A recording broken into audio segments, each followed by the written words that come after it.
What's up, everyone? Matt Gajewski here, back again on February the 26th. It is Wednesday. We are talking college basketball. We'll break down tonight's slate, briefly talk about what happened yesterday. If you've been enjoying these videos, the channel is new. I would ask you to please subscribe, like the video, leave a comment. All that stuff helps a ton as we try to get to 1,000 subscribers and eventually monetize this video. And if you've done any of that or just watch for any duration, it really helps me, and I appreciate you taking the time out of your day, so thank you. Let's talk about yesterday first. It was a bit up and down, and it seems more down than up. And part of that is just the optics on a few of these losses. Two of the big favorites, teams that were in position for 1 and 2 seeds, lost outright, which for the purposes of betting, it doesn't matter. Florida, for example, favored by 6.5. If Florida would have won by 5, that would have lost anyway. So them losing outright from a betting perspective doesn't really matter. From a real life perspective, it's concerning. This team got down massively in the first half. And part of this is variance. Georgia hit 55.5% of their threes. When you do that, you're going to have a hard time winning games when you allow that. Part of it was lackadaisical. They allowed better looks than they should have. But coaching adjustments, eventually they started pressuring the ball, applying a press. That forced a lot of turnovers from this Georgia team. And Georgia finished with 17 overall. You get a lot of points off turnovers from Florida. They end up with 29-12, which is why they could crawl back in this game. But unfortunately, they just dug themselves a deep enough hole where they could not eventually get out. You had Georgia winning the field goal percentage battle by 13%. It was 53.8 to 40.9. Tough loss for Florida to take. Like we said yesterday, Georgia's a tournament team. They probably will not actually be in the field unless they really win some games down the stretch here, because the committee has not fully adjusted for SEC level of competition in these mega conferences. Inherently, these teams will lose more. I guess go ahead and take Drake over Georgia, but that's what it's going to come down to. Until there's some sort of reframing, you're going to get better teams left out of tournaments because the committee's a little bit obsolete and flawed in how they're actually accepting teams. That wasn't the only big ranked loss. We had Iowa State go down to Oklahoma State. Thought Keyshawn Gilbert would play in this game. He did not. Wouldn't really have changed my stance, so I can't use that as an excuse. Just a bad game from Iowa State. I'm concerned about the effort level from this team in certain contests. There's a lot of concerning data points from this game. First of all, you had an awful Taman Lipsey game, 18 turnovers. Not all of them were him, but a lot of them. They were outscored 22-9, fast break points, outscored in the paint 36-28. Oklahoma State's not a tall team or an impressive team inside. Iowa State hit 60% of their free throws. They shot 29.6% from three. The actual gap in field goal percentage in this game was 1%. Oklahoma State was at 42.5. Iowa State was at 41.5. They just got cooked everywhere that requires effort, which was really surprising to me. Yeah, Lipsey playing poorly happens from time to time. Gilbert being out should not be this impactful to the outcome of games. So that was concerning. And those were really the only two outcomes that were a surprise yesterday. We also had App State. They lost by 2. That was right within the spread. Had the under in that game that came through. Added the under in LSU Tennessee late in the day, which was available in Discord, of course. So that ends up being a 3-2 day from a size and totals perspective. Outside of that, the other outcomes, Duke slaughters Miami, not all that surprising. Wisconsin slaughters Washington, same there. Alabama crushes Mississippi State, 111-73. I guess that's a bit surprising in favor of Alabama. Marquette crushes Providence, good bounce back game for them. Baylor lost to Cincinnati. This is one of these teams that's probably going to kiss their at-large hopes goodbye if they can't win some games here. Tough for them. And that's about it for teams that played with Illinois. Got a bounce back against Iowa, 81-61. And Gonzaga, there are some games I missed in the periphery. West Coast Conference, Gonzaga smashes Santa Clara, 19-point win. They needed that game. And San Diego State, despite their injuries, they overcome New Mexico. Hesitated on both those games, would have been on the losing side, so glad I did. Just very hard to beat San Diego State in the Fritas Center. And then Gonzaga against Santa Clara. Really hesitated with some of the efficiency metrics in favor of Gonzaga. They don't line up with their profile. They have a lot of losses, but they're still borderline top 10 in a lot of efficiency metrics. So hesitated, and it ended up benefiting us. All right.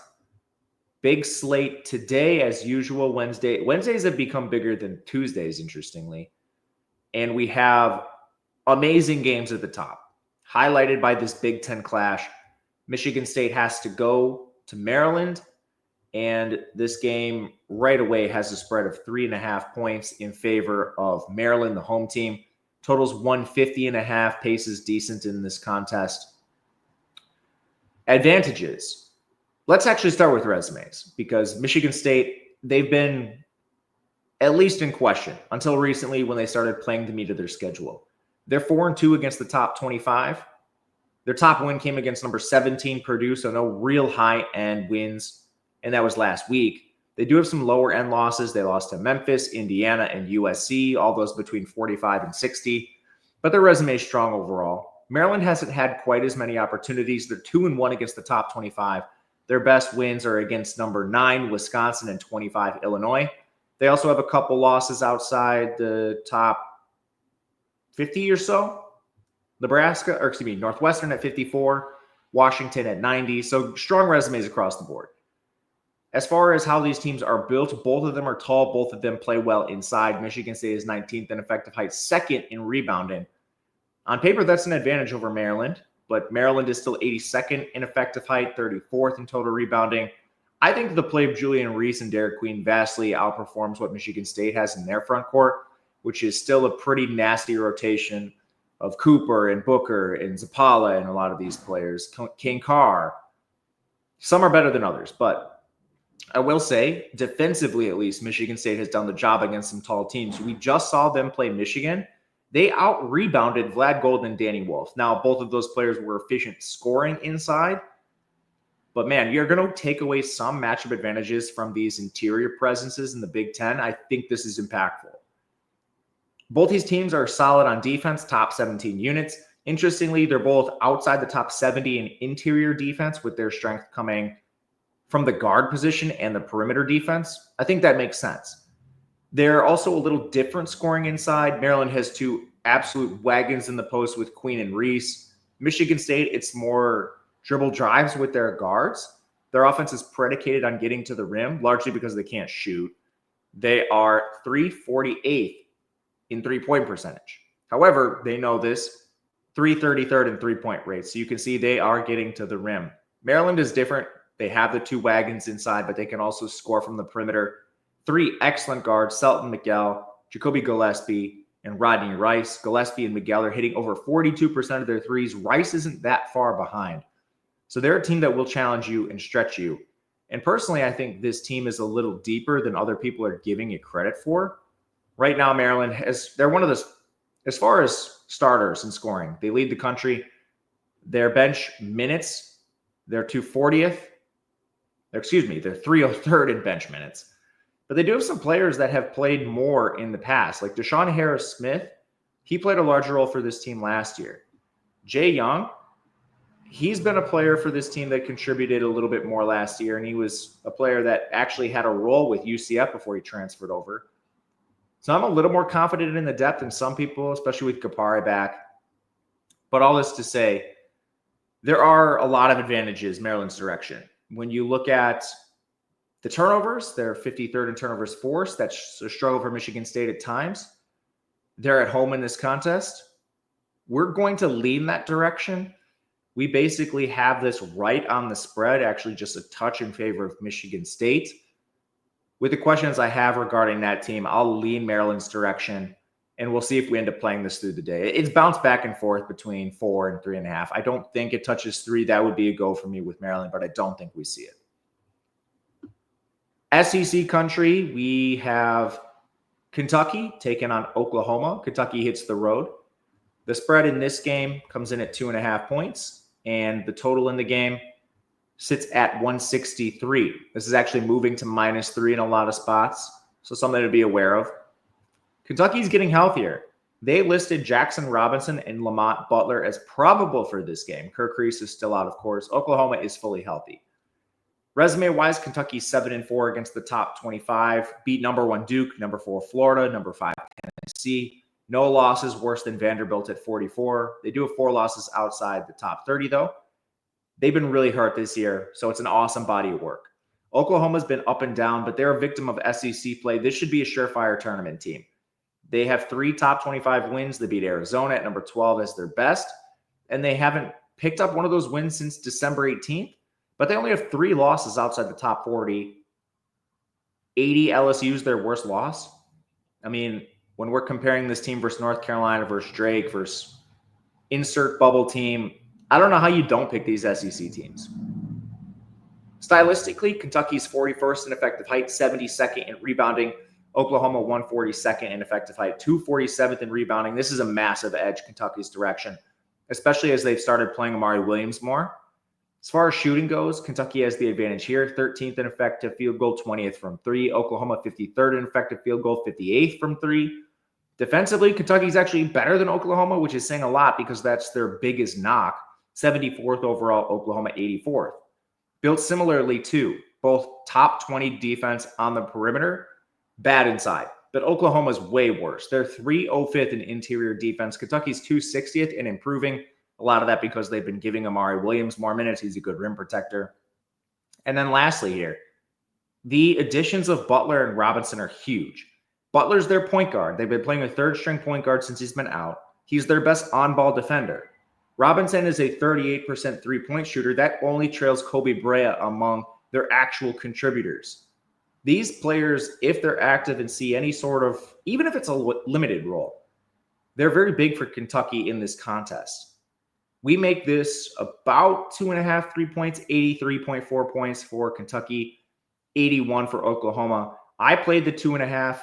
There's a chance that injury situation for Kentucky is not quite factoring in full health. Plus, Andrew Carr's missed a slew of games for this team. On the road is tough, but we'll back Kentucky in the spot at the -2.5. Let's stick in the SEC. Big bubble game. Texas takes on Arkansas. This is a game that's experienced a lot of line movement. It's currently Texas plus 3.5, total 147.5. Texas on the road, traveling to Fayetteville. Injuries in this game. Chendall Weaver's been out for Texas for a while now. Arkansas's Bookie Fland has also been out for a while, but they also have Adu Thero. He is out in the paint. And Carter Knox listed probable with an undisclosed injury. It's a rematch. They played on February 5th. Arkansas won 78-70 on the road without Boogie Fland. They held Texas to 38% from 2 and 27% from 3. So just a horrific shooting performance from Texas. The peripheral stats were almost even, rebounds, turnovers, etc. Arkansas just shot the ball better, and they got the win. Resume-wise, they're actually pretty comparable. Texas is 3-6 against the top 25. Their best win is against number 14, Missouri. They do have 5 losses outside the top 30. Worst one coming to South Carolina, who's number 75. That was in their most recent game, so a little alarming. Arkansas is 3-8 against the top 25. Their best one is also Missouri.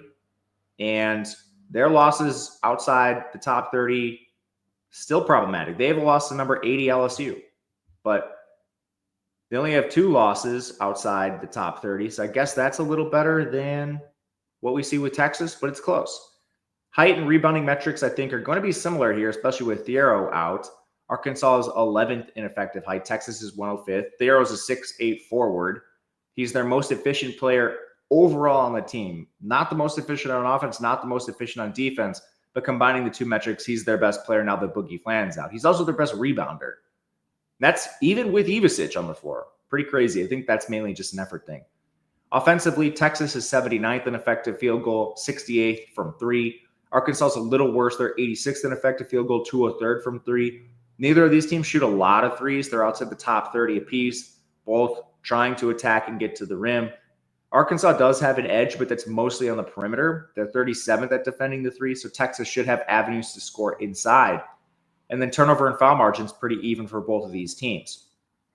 Even with the Thero injury, we make this closer to a pick'em. It's still about 4 points in favor of Arkansas. But when this was at 5.5, it was a bet, and then sort of lucked into the Thero news, which has moved this down to 3.5 already in some spots. He is their best player, so I get it. You can take advantage of these in Discord if you are interested. There's a couple things that we offer in Discord. One is just early access to lines.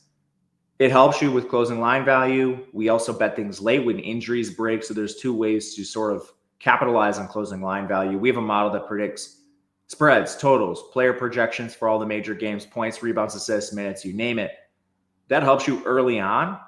And then late, paying attention to news, knowing when players are impactful. That's how we ended up on a few spots yesterday that ended up cashing bets. So the link is available below. It's $10 for a week, $30 for a month.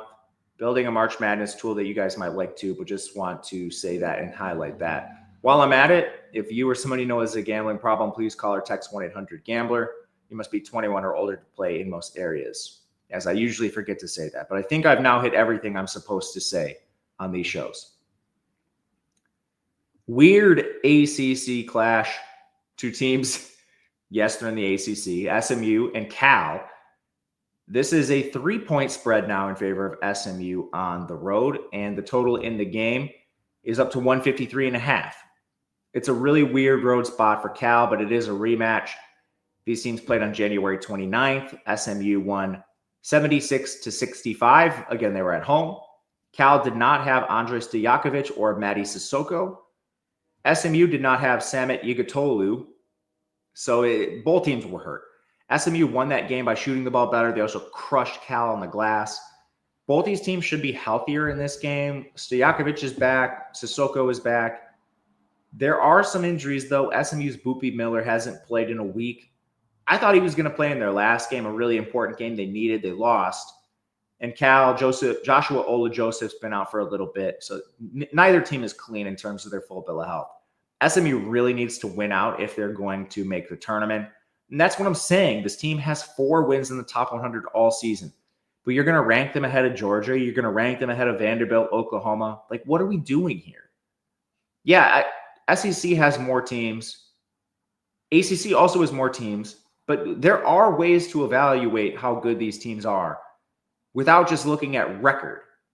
Anyway, SMU, again, 4 wins in the top 100. Their best win is against Pitt, who's 57th. They have some bad losses. Butler at 70, Wake Forest at 69. Not horrible, but definitely not ideal. No losses outside the top 40 other than North Carolina other than that. So it's just a very balanced body of work for SMU. They're not beating anyone good, but they're not losing to anyone bad. Just the definition, if you looked up mid in the dictionary, you'd see the Mustangs. Cal is worse. 2 wins in the top 100. Their best win came against number 60 USC in non-con. And they have a couple losses outside the top 100. Their worst one came against number 160 Cornell. It's just a bad team. Across the board, SMU has advantages. 6th in height. Cal's 162nd. Predictably, rebounding, scoring on the inside all favor SMU. Cal is 174th in total defense, 184th in interior defense, at 347th defending the 3. They're also 271st at turnovers forced. This team might as well not play defense. It's basically the product they're putting on the floor. And SMU has a lot of strong scoring metrics, 43rd in effective field goal, 19th from 3, even with Boopy Miller injured. Chuck Harris and Cairo Oquendo were both over 40% from 3. The biggest Boopy Miller-related statistic change is turnovers. Cal doesn't force a lot of turnovers, so I'm not really concerned. Cal has also dropped to 299th in effective field goal, 253rd at 3-point percentage. None of their shooters that are supposed to be good have played well. Stojakovic, Blackshear, Wilkinson, all below 33% from 3.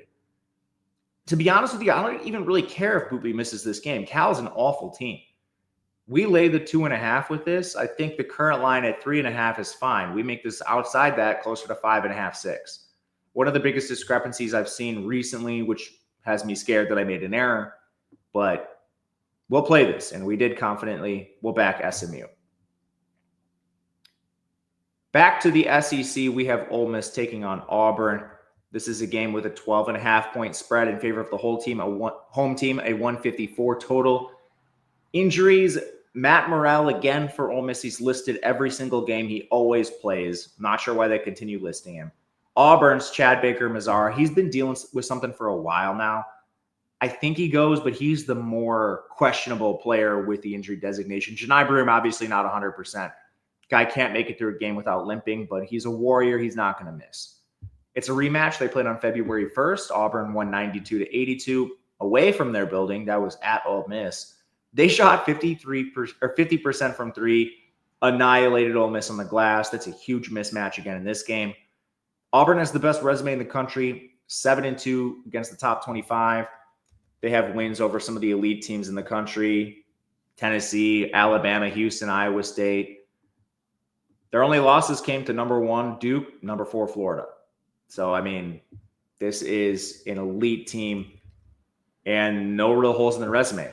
Ole Miss is 3-4 against the top 25, wins over Louisville, Alabama, and Kentucky. High end, of course, being Alabama at 6. A couple losses outside the top 30, Memphis at 46, Vanderbilt at 44. And again, stylistically, comes down to size. Ole Miss is 265th in effective height, 312th in rebounding.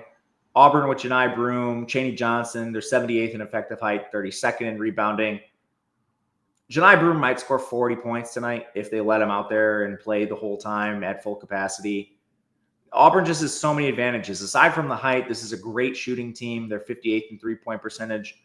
A number of guys shooting over 40% from three. When they're not hitting their shots, they're 27th in offensive rebounding. Ole Miss is 132nd at interior defense. Their best skill set comes at guard, where they do have like Morrell and Murray and Padula, Dre Davis, but those players, they don't defend the interior. Ole Miss is going to have to shoot above expectation. They're 107th from three. That's largely the regression of Dre Davis and Matt Morrell, both who have not hit their 2024 metrics by a pretty wide margin. They still do have Sean Padula and Jalen Murray hitting over 39% of their threes. The problem is Auburn has length. They play strong defense, even on the perimeter. One of the other advantages Ole Miss typically has in games, they force the 25th most turnovers. Auburn turns the ball over at the 4th lowest rate in the country. I'm debating Auburn. We make this outside the 12.5 spread. After yesterday with Florida and Iowa State, I have a little hesitation with some of these situations, at least today. But it's Auburn or pass for me. This is a very strong game in favor of Auburn. Big Mountain West game, big game on the bubble. Utah State takes on Boise. Tough road trip, of course. Spread is 3.5 points in favor of Boise. The total is 150. Boise's on the bubble. And let's talk rematch first. These teams already played on January 11th. Utah State won 81-79, of course, on their home floor. They shot over 50% from three, but both teams actually did. But Utah State was more efficient inside. Boise State won the rebounding battle. Utah State forced more turnovers. Edges both directions. That's what you'll get in a 2-point game. So very, very competitive. In this contest, fortunately, we have no major injuries. On the resumes, two teams that would firmly be on the bubble, I think, especially Boise. Utah State is 4-3 against the top 50, but they did beat number 18 St. Mary's, number 43 San Diego State twice, and they have the Boise win. Those are all in the top 50. Only one loss outside the top 40. Basically, the kryptonite of every Mountain West team. It's funny. Every time I do one of these Mountain West breakdowns, and I'm looking at bad losses, I see number 96 UNLV pop up. They do again. That's their worst loss. Boise State, they're 3-4 against the top 50. They also beat St. Mary's, beat Clemson, so they have 2 top 20 wins, and they have 4 losses outside the top 50. San Francisco at 63, Colorado State at 64, Boston College at 175, Washington State at 115. So they have a little bit more on the high end and a little bit less on the low, or I guess a little bit more on the low end too, which is why Boise's on the bubble. Both teams are comparable at height. Boise State's 8th in rebounding, Utah State's 66th. So comparable there as well. Interior scoring, both teams top 30 on the inside. Neither team's great at interior defense, but Utah State's really not good. 259, Boise's 121. Both these teams are beatable inside. Utah State's the better shooting team. They're 12th in effective field goal, 62nd from three. Boise is 78th at effective field goal percentage, 264th from three. These teams take a similar amount of three-pointers, so Boise is one of these teams that does not recognize they're not shooting threes that well. Turnover margin favors Utah State. Foul margin favors Boise. Utah State this turnover margin might be worse than we think. Utah State's 36th at turnovers forced in the country. We currently make this a little inside the spread. Right now, Utah State plus 3.5 is where I lean in the game, but it's close. Where I think you actually could get an advantage, and one we did play was over 150. Pace is decent in this game. It's about average. Utah playing a little above, Boise playing a little below. But we mentioned the defensive lapses for both teams, especially inside, and how these teams are effective at scoring. Utah State particularly top 12 in effective field goal percentage. Boise not that far behind at 78th overall. So we played an over at 150 in this Mountain West clash. Huge for their conference tournament, huge for the bubble. Big important game to watch if you're up late watching West Coast. To close it out, Big East basketball, we have St. John's taking on Butler. St. John's trying to lock up that first place. They basically already have in the Big East. They're 7.5-point favorites on the road. The total is 150. Injuries in this game, Kadari Richmond and Brady Dunlap for St. John's. Not much for Butler. Augusto Cassia. This is a rematch from January 4th. St. John's won 70-62 at home. This is crazy. They shot 1 of 21 from 3 and won a game by 8 points. They turned Butler over 21 times while turning it over 10 times themselves. Butler shot 45% from the free throw line. I mean, Butler had every chance to win this game, be a little less sloppy with the ball, shoot even a reasonable free throw percentage, and you're going to win this. St. John's they made 1 3-pointer on 21 attempts. Like, my goodness. But that also speaks to St. John's. They have a couple games this year where they shoot horrifically. It's kind of their MO, and they still win. More on their stylistics in a second. The big concern I have with St. John's moving forward and why I'm not fully hyped for this team in the tournament is they haven't played an opponent ranked higher than Marquette, who's 28th. They did crush Marquette, so that's worthwhile. But this team also can't shoot, so you get weird losses. They lost to number 30 Baylor, number 45 Georgia, number 32 Creighton, number 57 Villanova. Honestly, the first 3 are all respectable. The Villanova one's the one I don't get, but they had terrible shooting performance in that game too.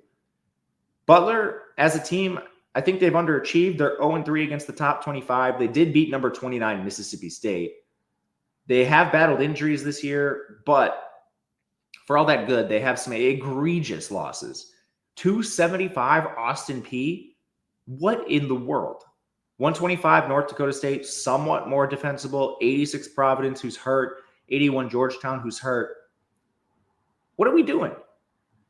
Stylistically, St. John's not as tall as Butler, but they give more effort and they're better at rebounding. They're 25th overall at rebounding, 11th on the offensive glass. Butler's 103rd at rebounding, 269th in offensive rebounding, which shouldn't be a huge surprise. Like, look at their rosters. Butler has these massive forwards that are basically zeros in the inside. Like, I love Jameel Telford. He's their best player by far. But then you've got like Andre Screen fouling I won't say it, repeatedly. Pat McCaffrey at 6'9" basically stands in the corner and shoots threes. He's not that good offensive or defensive rebounding. It's just a weird roster. I like parts of it, but like, what are we doing here? How are you not better at rebounding being as tall as you are? Anyway, let's move forward with some other situational potential matchups to exploit. Won't belabor the St. John's can't shoot thing. 249th in effective field goal, 336 from 3. The big thing there is their 340th in three-point rate. Most of the time, they know they suck at threes.